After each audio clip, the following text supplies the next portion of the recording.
Hello friends, welcome to our channel physics bio. आज पढ़ेंगे carbon cycle और पढ़ेंगे वो ऑक्सीजन साइकिल। इसमें दोनों कार्बन साइकिल और ऑक्सीजन साइकिल दोनों को देखेंगे। तो स्टार्ट करते हैं आज का लेक्चर। ये है पार्ट 5 नेचुरल रिसोर्स का। तो कार्बन साइकिल, तो कार्बन हम लोग के अर्थ में मेनी फॉर्म वेरियस फॉर्म में एग्जिस्ट करता है। लेकिन वेरियस फॉर्म में जैसे कि एलिमेंटल फॉर्म, एलिमेंट के फॉर्म में रहता है। For the example diamond, graphite. और ये बहुत से एटमॉस्फेरिक फॉर्म में, गैसियस फॉर्म में भी प्रेजेंट रहता है। फॉर द एग्जांपल वो गैसेस फॉर्म कौन कौन सा आएगा? वो हाइड्रोजन कार्बोनेट, कार्बन डाइऑक्साइड, ये सब क्या है? सब गैसेस फॉर्म है, ठीक। और बहुत सारे मतलब ये वो एग्जिस्ट करते हैं। जैसे कार्बोनेट के एक्सोस्केलेटन, इंडोस्केलेटन सेल बनाते हैं कार्बोनेट। और बहुत वेरियस फॉर्म में कार्बन एग्जिस्ट करता है। तो इसमें देखेंगे हम लोग कि कैसे कार्बन साइकिल, मतलब उस कार्बन साइकिल का रिसाइकलिंग होता है। Circulation of carbon dioxide in atmosphere, abiotic and abiotic component. तो स्टार्ट करते हैं आज का लेक्चर। कार्बन साइकिल सबसे पहले इसका मेन 3 प्रोसेस है: डिकम्पोजिशन, रेस्पिरेशन एंड कंबसन। ये सबसे पहले तीनों प्रोसेस को देखेंगे, फिर आगे साइकिल को देखेंगे। सबसे पहले देखेंगे डिकम्पोजिशन क्या है। डिकम्पोजिशन हो जब कोई भी प्लांट एनिमल बरेड होता है तो उससे बहुत सारे एनर्जी, मतलब एनर्जी रिलीज होता है, जैसे कि कार्बन डाइऑक्साइड, CO2। सेकेंड है रेस्पिरेशन। रेस्पिरेशन क्या होता है? जब हम ऑक्सीजन इनहेल करते हैं, plant animal oxygen, animal sorry plant नहीं, एनिमल जब ऑक्सीजन इनहेल करता है तो क्या रिलीज करता है? केमिकल प्रोसेस, मेटाबॉलिक प्रोसेस होता है, उसमें क्या रिलीज होता है? कार्बन डाइऑक्साइड रिलीज होता है। नेक्स्ट है कंबसन। कंबसन में भी जब कोई भी फ्यूल बर्न होता है तो उसमें क्या रिलीज होता है? वेरियस फॉर्म में एनर्जी रिलीज होता है, उसको बोलते हैं कार्बन डाइऑक्साइड। तो ये मीन्स का डिकम्पोजिशन, रेस्पिरेशन एंड कंबसन, ये तीनों का प्रोसेस क्या है? ये तीनों क्या कर रहे हैं? ये तीनों क्या रिलीज कर रहे हैं? CO2। ये तीनों का सेम वही प्रोसेस है। ये क्या रिलीज कर रहे हैं? Carbon dioxide. कौन कौन? Decomposition, respiration and combustion. तो अब देखते हैं कार्बन साइकिल। कार्बन साइकिल हम सबसे पहले देखेंगे कि CO2 इन एटमोसफियर। कार्बन डाइऑक्साइड किसमें प्रेजेंट है? एटमोसफियर में प्रेजेंट है। एटमोसफियर में प्रेजेंट है तो सबसे पहले ये वाटर में जाके क्या बनाएगा? कार्बोनेट बनाएगा। फिर कार्बोनेट के बाद क्या बनाएगा? लाइम स्टोन बनाएगा, ठीक। पहले क्या हुआ? कार्बन डाइऑक्साइड किसमें प्रेजेंट था? एटमोसफियर में प्रेजेंट था। तो वाटर में गया, वाटर में जाके क्या बनाया? कार्बोनेट्स बनाया। कार्बोनेट से क्या फिर क्या बना? लाइम स्टोन बना। सेकेंड जाएगा, मतलब कार्बन डाइऑक्साइड अब जाएगा ऑर्गेनिक प्लांट के बाद, प्लांट और वो ऑर्गेनिक कंपाउंड प्लांट्स। कैसे जाएगा? With the help of photosynthesis. Photosynthesis ऐसा प्रोसेस है जिसमें carbon dioxide plus water in the presence of chlorophyll, sunlight के हेल्प से क्या बनाएगा? वो अपना फूड प्रिपेयर करता है। C6H12O6 प्लस ऑक्सीजन, ये दोनों रिलीज करते हैं। ग्लूकोज और ऑक्सीजन दोनों रिलीज करते हैं। किससे? तो कार्बन डाइऑक्साइड से क्या बन गया? इसका फूड बन गया। जब प्लांट बरीड होंगे, जब प्लांट का डेथ होगा तो प्लांट क्या बनाएगा? कोल बनाएगा। और क्या बनाएगा? और बनाएगा पेट्रोलियम। कोल और पेट्रोलियम कब बनेगा? जब प्लांट बरीड होगा। फिर प्लांट को कौन खाता है? एनिमल्स, ठीक। खाता है प्लांट, कौन खाता है? एनिमल्स खाते हैं। तो एनिमल्स खाते हैं तो ऑर्गेनिक कंपाउंड एनिमल्स। जब एनिमल का ही बरीड, मतलब एनिमल का डेथ हो जाएगा, तब उसके डिकम्पोज, मतलब उस क्या क्या बनेगा? फिर इनऑर्गेनिक कार्बोनेट्स बनेगा। क्या बनेगा? Inorganic carbonate cell.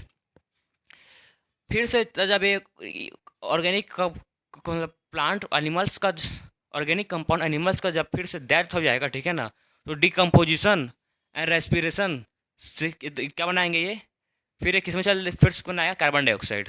तो वही साइकिल बार बार रिपीट हो रहा है। सबसे पहले वो कार्बन डाइऑक्साइड एटमोसफेयर में प्रेजेंट रहता है, फिर ये ऑर्गेनिक कंपाउंड में प्लांट्स उपयोग करता है, फिर इसको कार्बोनेट में वाटर बनता है, फिर लाइमस्टोन बनता है, फिर ऑर्गेनिक प्लांट से कोल बनता है, पेट्रोलियम बनता है, फिर ऑर्गेनिक कंपाउंड से फिर से इनऑर्गेनिक कार्बोनेट सेल बनता है, फिर से वही सेम प्रोसेस रेस्पिरेशन और डिकम्पोजिशन होकर फिर से कार्बन डाइऑक्साइड, मतलब वही कार्बन डाइऑक्साइड का interaction between abiotic and biotic component. दोनों का इंटैक्ट होकर दोनों का इंट्रैक्शन सर्कुलेशन को क्या बोलते हैं? Carbon cycle. तो सिंपल है कार्बन साइकिल, मतलब उसमें खाली मेन प्रोसेस है डिकम्पोजिशन, रेस्पिरेशन एंड कंबसन। अब देखते हैं नेक्स्ट। अब देखते हैं ऑक्सीजन साइकिल। ऑक्सीजन साइकिल देखेंगे। ऑक्सीजन हम लोग के एटमोसफियर में एबंडेंट है अबाउट 21%। कितना? 21% ऑक्सीजन अवेलेबल है एटमोसफियर में। तो हम लोग ऑक्सीजन साइकिल से समझते हैं कि ऑक्सीजन साइकिल मतलब ऑक्सीजन का लेवल मेंटेन करना एटमोसफियर में। क्या? ऑक्सीजन का लेवल मेंटेन करना एटमोसफियर में, उसको बोलते हैं ऑक्सीजन साइकिल। इसमें मेन देखेंगे कि ऑक्सीजन कैसे एटमॉस्फेयर में मेंटेन रहता है, living and biotic and non biotic component के साथ कैसे बन के फिर से वो मेंटेन रहता है। तो ऑक्सीजन मतलब वो एलिमेंट के फॉर्म में भी रहता है और बहुत मॉलिक्यूल्स के लिए इसेंशियल है, जैसे for example carbohydrate, protein, lipid सबके इंपॉर्टेंट है। और ऑक्साइड के फॉर्म में रहता है। कौन सा? ऑक्सीजन ऑक्साइड के फॉर्म में रहता है, ऑक्साइड ऑफ ऑक्सीजन, ठीक। और वो मेन मतलब ऑक्सीजन वो एटमॉस्फेयर से थ्री प्रोसेस के लिए यूज़ होता है। पहला है रेस्पिरेशन, सेकेंड है कंबसन और थर्ड है formation of oxide of oxygen. तीन मतलब थ्री मेन प्रोसेस है जिससे एटमॉस्फेयर से ऑक्सीजन यूज़ होता है। तो अब देखेंगे इसमें ऑक्सीजन साइकिल। आप लोग को पता है रेस्पिरेशन क्या है, मैं आपको बताया हूँ अभी रेस्पिरेशन क्या है, जिसमें ग्लूकोज प्लस कार्बन डाइऑक्साइड मतलब ग्लूकोज प्लस ऑक्सीजन इनहेल होता है और उसमें क्या रिलीज होता है? कार्बन डाइऑक्साइड और वाटर दोनों रिलीज होता है।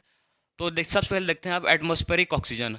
एटमॉस्फेयर में आप ऑक्सीजन O2 क्या O2 एटमॉस्फेयर में ऑक्सीजन O2 प्रेजेंट है। फिर वो रेस्पिरेशन से रेस्पिरेशन होगा। रेस्पिरेशन क्या होता है आप बताया हूँ अभी। रेस्पिरेशन का रिलीज होगा, कार्बन डाइऑक्साइड रिलीज होगा और वाटर H2O। CO2 मतलब कार्बन डाइऑक्साइड और H2O मतलब वाटर, दोनों रिलीज होगा किसे? By the process of respiration से। फिर ये कार्बन डाइऑक्साइड और वाटर फोटोसिंथेसिस करेंगे। फोटोसिंथेसिस प्रोसेस में कौन कौन यूज होता है? कार्बन डाइऑक्साइड प्लस वाटर क्या? Carbon dioxide plus water in the presence of chlorophyll की हेल्प से क्या बनेगा? ये ऑर्गेनिक मॉलिक्यूल्स C6H12O6 ग्लूकोज और बनेगा ऑक्सीजन। पता है ना प्रोसेस इसको देख साहब लिखा है। फोटोसिंथेसिस का रिएक्शन लिखा है देखो, CO2 plus H2O in the presence of chlorophylls क्या बनाएंगे? फोटोसिंथेसिस करके ऑर्गेनिक मॉलिक्यूल्स बनाएंगे C6H12O6 और ऑक्सीजन। मेन वो ऑक्सीजन कैसे बनेगा? एक ही प्रोसेस है जिससे ऑक्सीजन बनता है, वो है फोटोसिंथेसिस। इंपॉर्टेंट क्वेश्चन है, याद रखिए कि मेन ऑक्सीजन कैसे बनता है? With the help of photosynthesis. Photosynthesis की हेल्प से ऑक्सीजन फॉर्म होता है, बनता है। वही साइकिल ऑक्सीजन साइकिल वही साइकिल बार बार चलता रहेगा।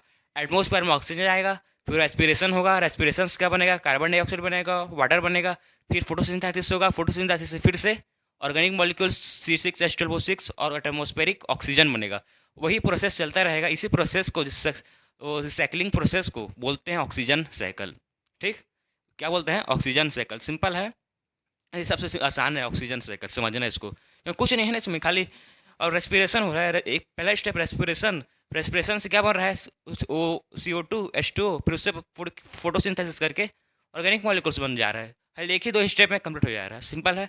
तो इस आज अभी लेक्चर में नेचुरल रिसोर्स चैप्टर कंप्लीट हो गया। तो अब मिलते हैं नेक्स्ट लेक्चर में।